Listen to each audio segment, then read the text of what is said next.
Las Vegas, Nevada is a city built on cold, hard cash. From the early days when mob money fueled Sin City, All of the underground secret passages would provide the opportunity to skim casino profits. to today, with major corporations spending billions to put on the biggest show. Okay, Las Vegas, watch out. Wow! Woo! That's intense. It cost a fortune to engineer this oasis, and now everyone wants a piece of the action. That is awesome. All right, so we're really going down the bowels of the dam here. If you're claustrophobic, this is where you feel it. We're peeling back the layers of time on Cities of the Underworld. Las Vegas.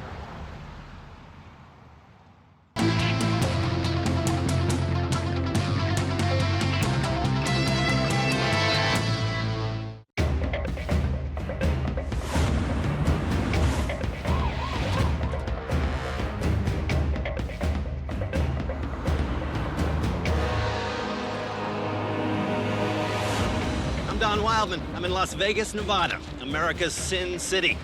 For nearly a century, Vegas has found a way to make big bucks on our country's favorite vices, transforming a barren desert into a booming metropolis. The dream of big, quick cash still drives this gambling mecca.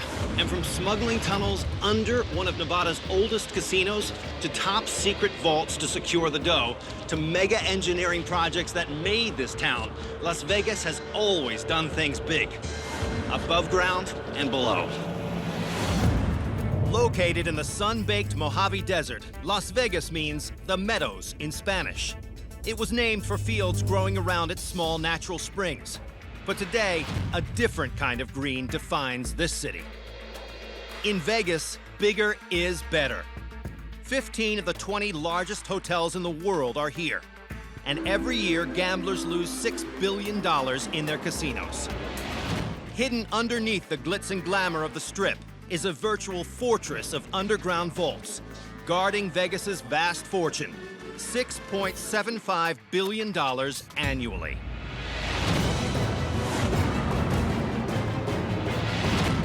From the earliest days of Vegas gambling, crooks, cheats, even casino employees have looked for ways to beat the odds by beating the system. But casinos combat this challenge by spending up to $30 billion annually across the country on security, developing equally ingenious counters to even the craftiest crooks. Vegas casinos are on 24-hour lockdown with eye-in-the-sky surveillance and super secure vaults hidden in their underground. Casino security has evolved from strong-arm tactics to high-tech surveillance. So I went to check out where old-school Vegas meets 21st century expertise. Fitzgerald's Casino is one of the classic casinos on Fremont Street, the stretch of downtown Vegas once known as Glitter Gulch. I met with John Fiato, Pleasure to meet you. You too. the security director at Fitzgerald's. John has been working security in Vegas for 25 years, and he knows the key to beating cheaters is keeping track of every single nickel. We're going to follow the security officers to the soft count room. Just as we arrived, we immediately had to follow along on a strictly scheduled money drop, swapping out full cash boxes all over the casino for empty ones, ending in a highly secured underground vault, rarely seen on TV. What is he doing, John, at this moment? He'll turn the key, which releases a locking mechanism in the back of the sleeve. He removes the full box. Okay. So there's money in this box. There you go. It's always a good day when there's money in the box. How many times a day do you have to do this routine? This happens 3 times a day. Everything is on time, on schedule, and the Gaming Control Board knows every casino schedule when it comes to this process. If you missed your appointments on these routines, what would be the consequence? Once you start deviating, you get on their radar, and then they want to know why. The similar theory we use in the casino security. Yeah. Everyone enters the casino for a purpose. It's a play. It's scripted. Guests are here to eat, drink, or gamble. Right. Once someone doesn't do that, they don't execute their role on my stage, Yeah. that's our cue to watch them. Keeping an eye on the millions requires multiple backups, constant surveillance, and an underground vault.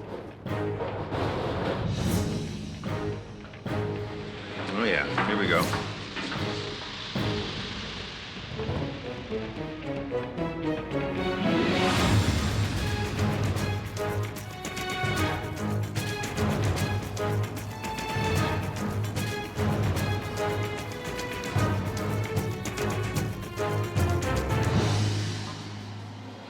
This is downstairs. I mean, the casino's over our heads here. We're going in to see the hard count room where the money is counted. All that tape from the floor brought down in these shifts all day long into here. And now you get a sense of how many different barriers there are to get into this place. This vault is almost never seen on television. It's known as the hard count room. Hard count refers to coins. Soft count is paper money, dollar bills. The money travels down from the casino's 2 upper floors in special service elevators with restricted key access. The number of access points and the exact thickness of the walls and ceiling are a closely guarded secret. Now you're really at the heart of the matter. Oh, the nickels that were taken into the slot machine. So the coins went through the conveyor belt, fell into this hopper. What now? We'll activate another switch, and the nickels, they'll feed up this conveyor, and they will only be allowed to drop into a machine that's ready to roll nickels. And out they come. Look at them, just spitting out of here. So these are the nickels that went into a slot machine last night and were counted by the team, brought back here, shoved in here, and this is basically $2 a nickels. They made their money. And off it goes to the bank. Before getting banked, the hard count is stacked in a storage area. As much as $300,000 flow through here each day. If I'm a cheat and I come to Las Vegas, my mouth is watering. I'm standing among stacks of money. Almost $100,000 on this wall alone. Right. And this is just one of your vaults. Correct. There are 13 major casinos downtown and 41 on the Strip, each one collecting and storing millions of dollars daily in areas protected by high-tech facial recognition software, lasers, and security teams trained by special forces. But all that money exerts an irresistible pull on scammers, thieves, and cheaters. From the infamous MIT math geniuses who used computer models to improve their odds at the blackjack table, to thieves known as railbirds, who grab money off of a table and make a run for it. There are a million ways to swindle the casinos. How much of security in Vegas has changed since the days of Bugsy Siegel, you know, the beginning? When I started in this business 25 years ago, our role, security officer's role, was that basically of a bouncer.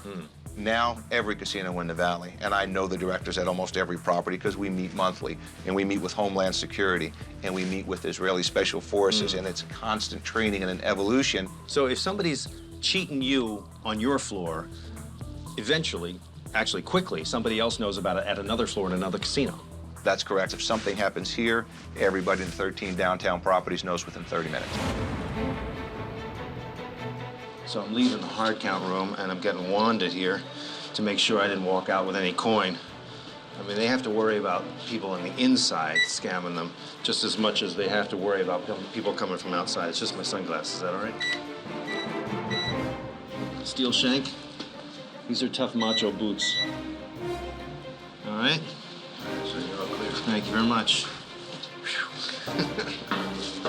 So even though this guy is the head of security of the casino, he still has to be checked coming out of the count room to make sure he's not stealing from the pot. But the best protection for the underground is found up above, where cutting-edge surveillance technology is the name of the game. From tracking software implanted in chips to sophisticated surveillance cameras. Some experts say Vegas has more cameras per square foot than any airport or other institution in the country, including Washington, D.C.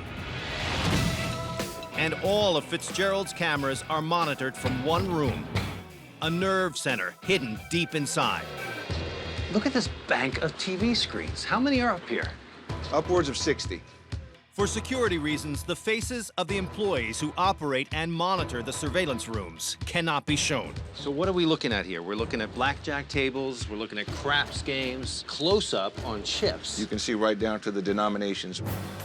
So if you were suspecting that someone at this blackjack table was cheating, how do we get a closer look? We're watching cards, we're watching dealers' hands. Once we know she's dealing a clean game, then we can come out and we can start evaluate the play of each of these individuals on the table. Wow. They watch every square inch of what transpires on that floor, up to and including what happens in the surveillance room itself. This is us right here. That is me from a camera right over there. Nobody gets trusted in this place. Absolutely. Everybody's being watched. At all times. At all times. You can't get away with anything in here. We hope not.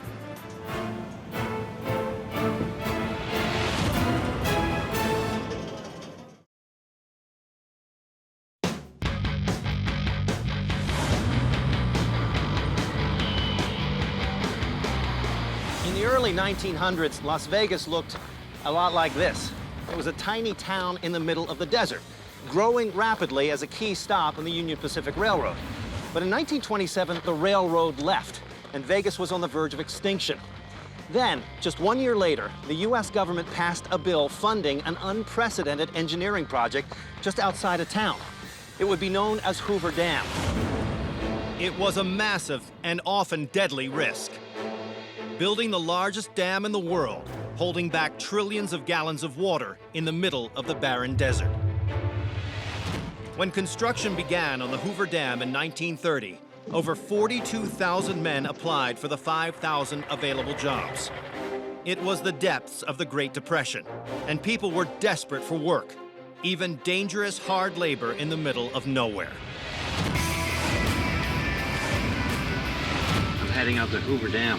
When the dam was first constructed back in the 1930s, the government housed this huge influx of workers, thousands of people, in a brand new company town called Boulder City. But Boulder City was a dry town. So when these workers needed to have fun, they had to go somewhere. Where'd they go? A little desert oasis called Las Vegas. Hoover Dam is located 30 miles southeast of the neon lights of Vegas, on the Nevada-Arizona border. It took $50 million, equal to $600 million today, to build this eighth wonder of the world, and enough concrete to build an 18-foot wide roadway from San Francisco to New York.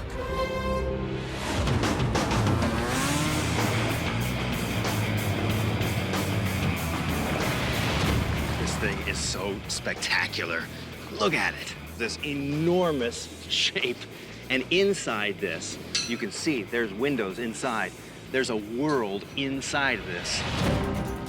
I met facilities manager Bill Bruninga, who could take me down inside this massive structure to parts of the dam few have seen, besides the men who built it 70 years ago. How tall is this dam? The dam is 726 feet tall, from riverbed to the top. The Hoover Dam harnesses the power of the Colorado River, containing it in the biggest man-made reservoir in the world, Lake Mead, to provide electricity for California, Arizona, and Nevada. So there's elevators that go right down into this thing. There's 2 elevators at Hoover Dam, and they take us directly inside the dam itself. This elevator can go 500 feet in about 1 minute.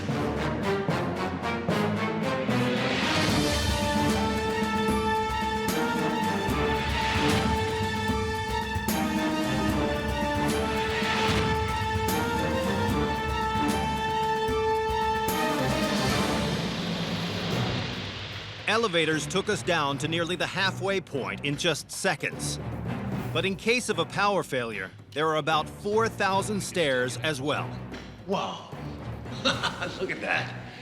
So these are all steps all the way to the top of this dam. Yes. How far up does that go? Oh, that's a good couple hundred feet. Damn. Isn't that amazing? And take a look at this, the other direction, going down. Incredible. So I'm basically seeing from top to bottom of the Hoover Dam. We were moving through maintenance tunnels, originally installed to keep tabs on how well the dam was holding up. one crack could grow into an unimaginable disaster. Without the dam, 25 million people in the Southwest would be without water. We're going to need some safety equipment. Here you go. Hard hats were essentially invented here during original construction. The workers would put two baseball caps together, dip them in tar, get them nice and hard, and that would protect their heads. At the height of construction, as many as 5,000 workers a day toiled around the clock in 3 shifts, battling 119-degree heat and falling debris with no real safety equipment. Look at this, check this out. These are the drill holes for the blasting, okay? So right through here, they're putting the dynamite in. These holes are all over the place. Dynamite blasting often released deadly carbon monoxide gas. The only safety precaution for the guys on blasting detail were the chasers, men who ran into the tunnels every 12 minutes to pull out those who had collapsed, and sometimes they weren't fast enough. 96 men died building the dam over 5 years. But during the Great Depression, there were always replacements, men willing to risk anything for a decent paycheck. On their days off, workers headed into Las Vegas, where gambling, booze, and prostitution were all legal, cementing its reputation as Sin City. And all the danger and hardship they faced was to generate this: power. What is this? Oh, man. The turbines. This is the power being generated. Yes, it is. This is the Arizona power plant. Hoover Dam has a total of 17 turbines in its 2 650-foot wings, 9 in Arizona, 8 in Nevada, and they generate more than 2,000 megawatts of hydroelectric power. If the dam were to fail or turbines shut down, there would be power outages in 3 states, dealing a devastating blow to the entire economy of the Southwest. That's Lake Mead that way. The dam is all around us. This is what we saw looking down on it. And all of these turbines are turning the generators that are creating the power. The turbine's wings are located near the base of the dam, connected to the surface 500 feet above by 7 miles of maintenance shafts. But there's an even lower level called the seepage gallery, a hollow area where the water that seeps in through the surrounding rock is collected, then pumped back out downriver of the dam. For security, I'm going to have to ask you to stop here. We're going to have to turn off the cameras. Okay, just turn off the camera. Bearing the most pressure, the base of the dam is extremely vulnerable to both nature and sabotage. So access to this restricted area is closely guarded. All right, so the public sees a lot of Hoover Dam. I mean, upstairs, the thing is a national monument. It's gorgeous, there's gorgeous floors, but there's also a belly of the beast, you know? This is the works down here. We're going down below. We're entering.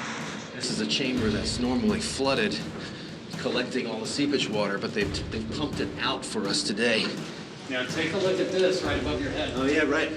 So this is calcification. You know, lime coming down through the water. You start to get a sense that you're really in one of the biggest dams in the world. It's getting dirtier. Yeah, it's good. Now watch your step. Yeah. Very slippery. Very slippery. Near the very bottom of the dam, pumps operate 24 hours a day to remove the 1,500 gallons of water per minute that surge in from the surrounding canyon walls. All the way down to the bottom, this is the seepage that's coming through the rocks around the dam, and it's being collected down below. You get the sense now. Think of this, there's hundreds of feet of concrete over our heads.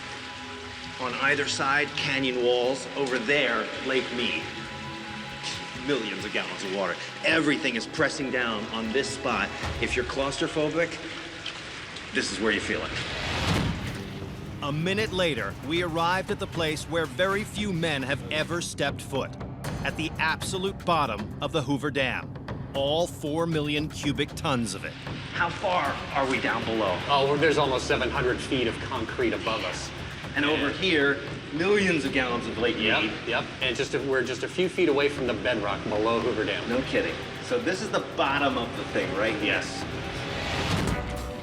To start with, engineers carved out 4 diversion tunnels. With the Colorado River temporarily redirected, they excavated along the rocky walls of Black Canyon for 2 years to make room for the dam. Finally, 6 million tons of concrete were poured, and the dam was complete. To make sure the concrete at the base was completely dry and solid, engineers used 230 separate massive blocks to build that section. The blocks were assembled as columns, and then concrete was poured into the spaces between. In 1935, the dam was complete. The diversionary tunnels were temporarily blocked off, and Lake Mead began to fill up. The tunnels were then converted into spillways, used to keep the water in Lake Mead at a safe level, just like the overflow pipe in a bathtub. We were given rare access into these spillway tunnels, 550 feet below the highest level of the dam. We're going for a boat ride on the downstream side of the Hoover Dam, and this is crazy. It is huge, huge, and dark. We are now going underneath of the canyon walls, 50 feet in diameter, huge tunnels that serve, even today, a purpose, which is if Lake Mead gets too high and they want to release some of that water, it may spill over into that spillway, come roaring down this tunnel. And if we were there at that moment, we'd be going straight to Mexico. So that's daylight down there. That's now daylight. That is awesome. That is really awesome. Look at that. That is daylight up there. Lake Mead is just beyond there. And this is where the water pours down and keeps the balance. 1930s concrete is what we're looking at here. 1930s genius. In a sense, this is what made America great. Projects like this, huge, vast vision. I mean, this is just part of Hoover Dam. Just look at that. It's immense. It's unimaginable.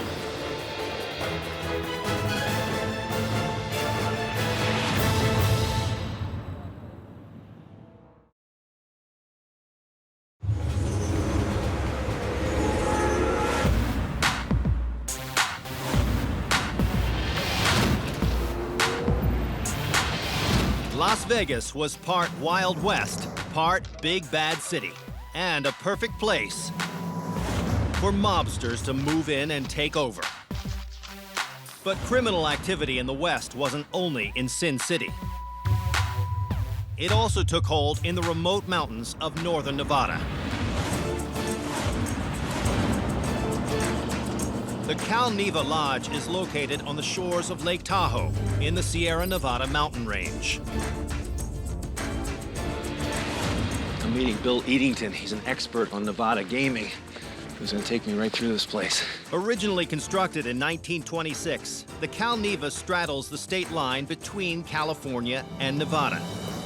Here in this hideaway deep in the woods, the hotel's rich and famous clientele could enjoy gambling, drinking, and prostitution, thanks to shady underworld characters who built a secret network of tunnels to keep the illegal fun flowing. So really, Tahoe, Reno area, was really a testing ground for the mob in Nevada. We had mobsters get involved here, but they were more or less local mobsters, not the mafia families out of Chicago or New York. The hotel's celebrity showroom brought in famous celebrities and performers, but beneath the noses of an oblivious public, some of America's most notorious criminals may have been running the show. There were mobsters who were here, we know that. And what's interesting about it is they were not really allowed to be seen in public. And so they would often want to see the show. They would use the tunnel system to come from the cabins here, and they would often sit up in the eaves of this particular theater. A trapdoor beneath the floor made an easy escape route for mobsters running from the law, or celebrities hiding from the spotlight. This would provide the opportunity to skim casino profits and to carry them out in brown paper bags. With all of the underground secret passages, it would not be difficult to get money out. The Cal Neva's location, right on the state line, would have made it easy to shuttle dirty money back and forth over the border. And if the law did show up, It was easy to make a quick exit. All right. So the public doesn't go down here? No, nobody has access to this area. All right.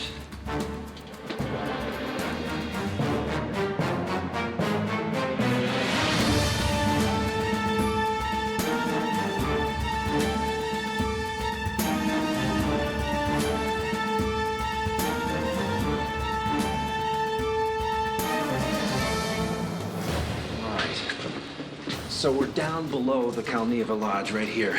I mean, you're in the tunnels of what was a giant speakeasy back in the day. I mean, this whole thing, all these networks of tunnels go off in every direction. Look how far down it goes. This thing is vast. There are roughly 100 yards of secret tunnels beneath the Neva. They run under the main lodge and even branch out to the cabanas, all to ensure that anything or anyone could be moved in and out of the resort without being seen. Originally, these were bootlegging tunnels during Prohibition, but when the Mafia moved in, these tunnels hid their illegal operations and even some of their celebrity friends. The mob had been worming their way in to control gambling in Nevada ever since the state legalized it in 1931. Mobsters from around the country wanted a piece of the casino business. Quick cash that was easy to hide from the taxman. While Bugsy Siegel had opened the Flamingo in Las Vegas, another notorious mobster named Sam Giancana came here. Sam Giancana, who is a very notorious Chicago-based mobster who is alleged... He's a big-time national... He's a big-time guy. He's alleged to have ordered the murders of 200 people. Their biggest obstacle was the Nevada Gaming Commission's Black Book, a list of undesirables who weren't allowed to set foot in, let alone own, a casino. They needed frontmen. The more respectable, the better. And this happened all over the country. I mean, this is the idea of silent partnership. The mobsters are in the shadows, and they find someone to be in the public eye. Yeah, and I think that's probably the pattern. One high-profile, respectable owner of the Neva was none other than Frank Sinatra. Because of his reputed ties to the mob, the FBI compiled a 2,000-page report that links him to notorious mobsters like Carlo Gambino and Sam Giancana. Frank focused a brilliant spotlight on the Neva, as big names like his Rat Pack friends, Marilyn Monroe, and some believe JFK dropped in for a visit. And what happened in the tunnels, mobsters sneaking in and out, celebrities carrying on illicit affairs, stayed in the tunnels. This brickwork is from 1960, so this is the Sinatra era. He had to come through here, take out another wall in order to link up with what was the original loading dock for Prohibition booze. So he came through here and must have taken advantage of this entrance in order to lead out to the other cabins beyond. So this is the entrance to Frank Sinatra's subterranean world. The party up above came to a crashing halt in 1963. Frank Sinatra got into an argument with the head of the Nevada Gaming Commission, and a few insults and expletives later, Old Blue Eyes lost his gaming license. Most of the tunnels were sealed up. The mob was chased out of the Neva and would soon be finished in Las Vegas as well.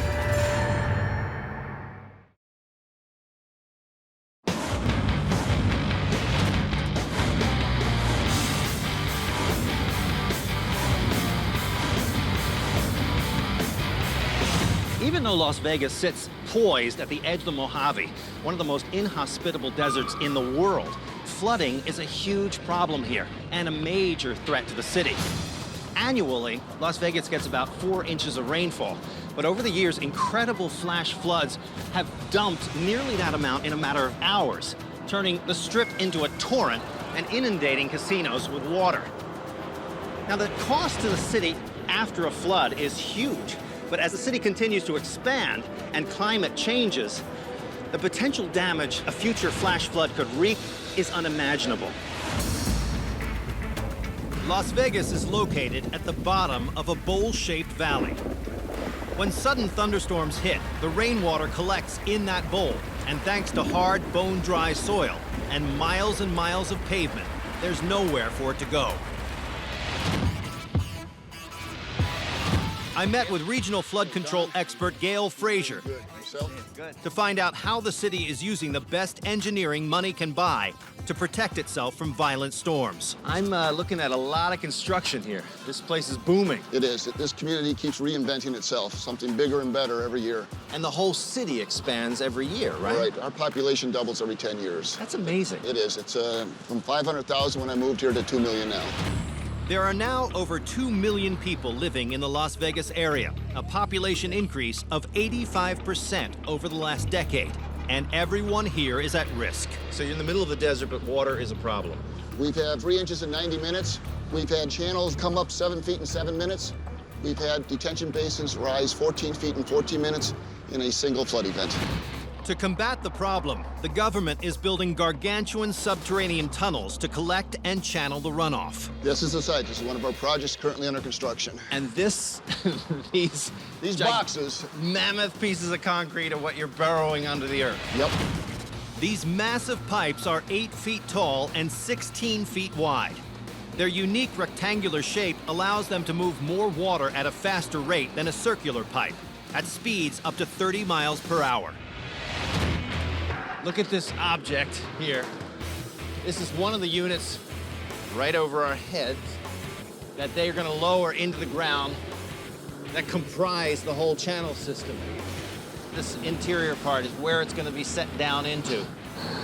This giant crane here is what's required because this thing is heavy, but these two guys, that's what's amazing, is these two guys are basically guiding it into place. But to really get a sense of how massive this project is, you've got to go down into the tunnels. And Harold Hoover, this project's contractor, is taking me down. So you can see the earth here. Doesn't let the water sink in. Water becomes dangerous. What I'm going down into keeps Las Vegas safe.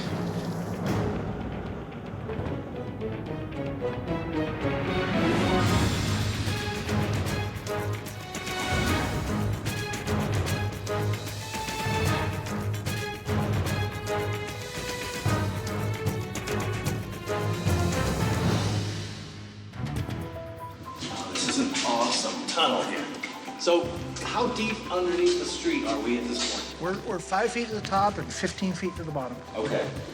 So up above our heads, Las Vegas neighborhoods, city streets going over. They have no idea. No idea. No idea. The traffic is moving across the top of this. Isn't that wild, doesn't it? How far are we from the strip right now? We're about 12 miles away from the strip. But one way or another, we are connected to that strip, just like everything else. Without this, down at the strip wouldn't be possible. A rushing torrent of water blasted the city in 1975, leaving most of the strip underwater. Worried the economy wouldn't survive another flood, officials embarked on a $3.2 billion project to protect their biggest asset, the flow of cash into Las Vegas from the flow of water.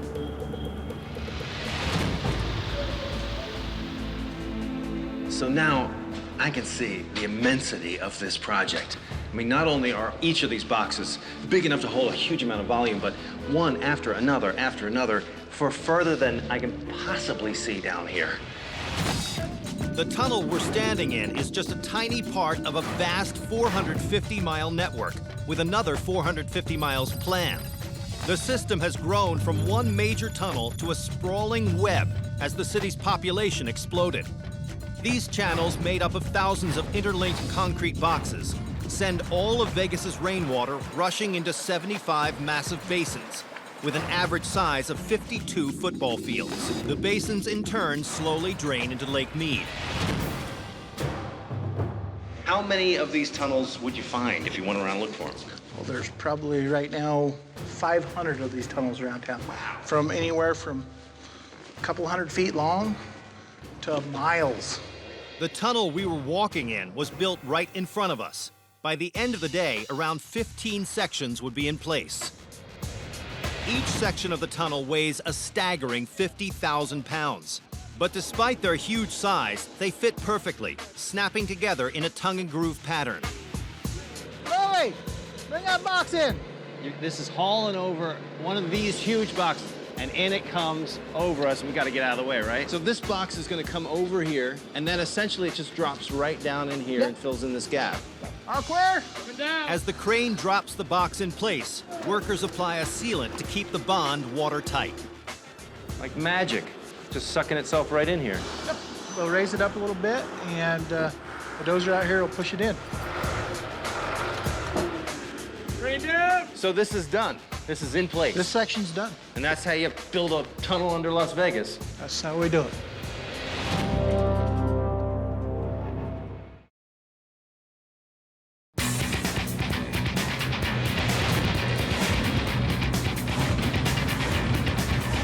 That is the Bellagio, one of Las Vegas's most famous hotels and one of its largest casinos, raking in millions of dollars all year long.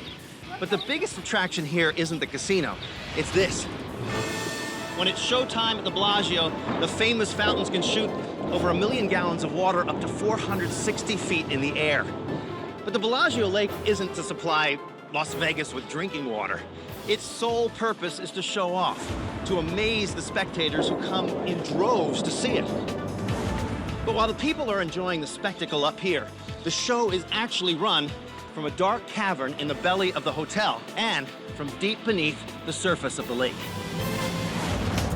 The Bellagio Hotel towers 36 stories over the north end of the Strip.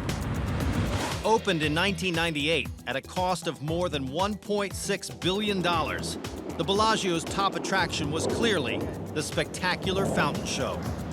And the headquarters for this amazing water show is an off-limits subterranean area known as the Bat Cave. Before the crowds gathered for the day's first show, we were getting a rare look inside the fountain's inner sanctum. These enormous hotels are amazing. You know, I'm going to meet this guy named Gene Bowling. He's the manager of the Fountains of Bellagio. He's going to tell me how this whole mechanism, how the whole thing works. Good morning. How are you? I'm good. Nice to meet you. How you doing? I'm good. Wait till you see what we have downstairs. Oh, really? And there we go. So,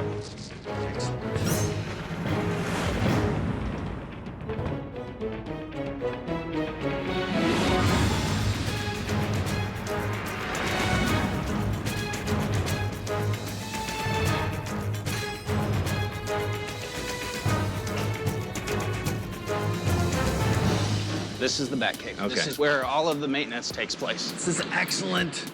Complete with ducks. With ducks. We have it all. A team of 36 engineers and expert divers work 24/7, 365 days a year to keep this $40 million water show running.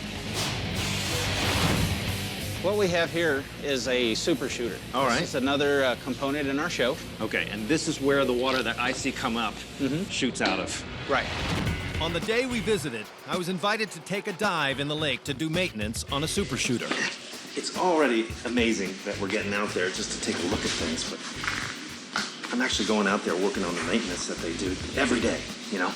So we're gonna take out one of the super shooters, these giant water cannons that shoot this water 250 feet in the air. These old ones you were talking about, those are receiver tanks for super shooters. We're going to be looking at those, and as a matter of fact, you're even going to be firing one of these. I get to fire one off? These are not called extremes for no reason either. These are powerful pieces of equipment. Let's go. So we're taking this out. Yes, we are. It's beautiful. All right, let's go.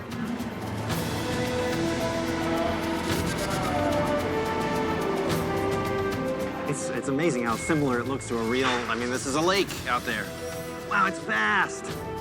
Lake Bellagio has a surface area of 8.5 acres. It holds a remarkable 22.5 million gallons of water, enough to fill 35 Olympic swimming pools.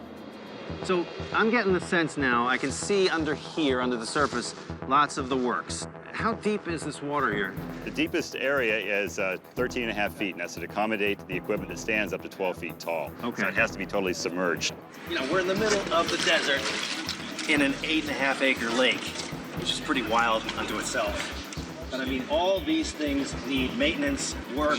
It's an enormous operation, and we're going down to take a look at it.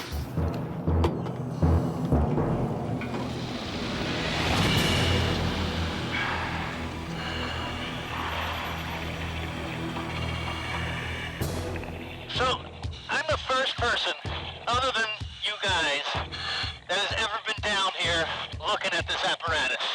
That's correct. We've never really allowed anybody to do this before. I'll tell you what's most surprising to me right off the bat. How much metal framework is required to hold these things in place? Because of the sheer force of what's happening, right? Sure it is, and they're also bolted down to the bottom, too, into the cement. Otherwise, they'd be firing all over the place. We'd be shooting at hotels and stuff, and that's not what we want to do. Yeah.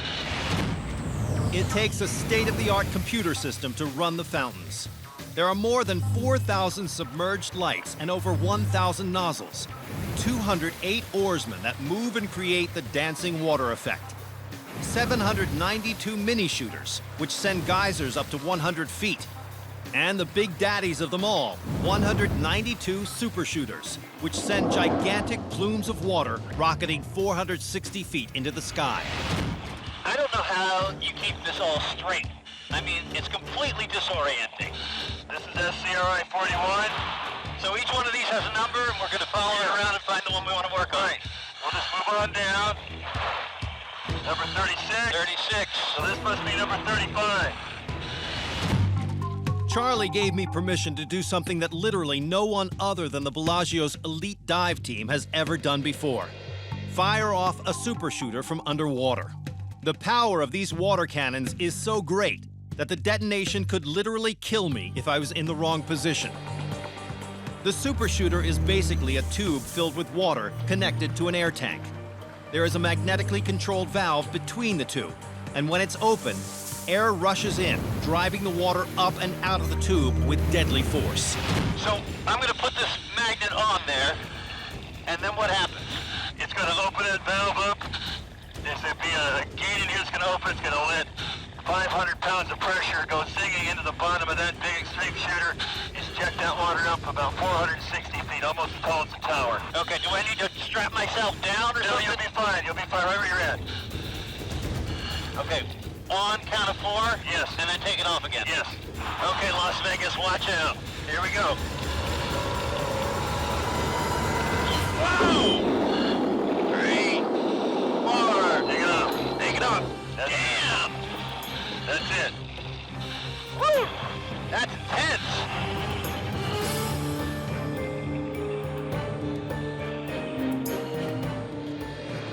Impressions. That was fantastic. The sense of the power of the compression. That's a very powerful feeling. Setting off a depth charge underneath the Bellagio Lake. What it takes to run a fountain here, huh?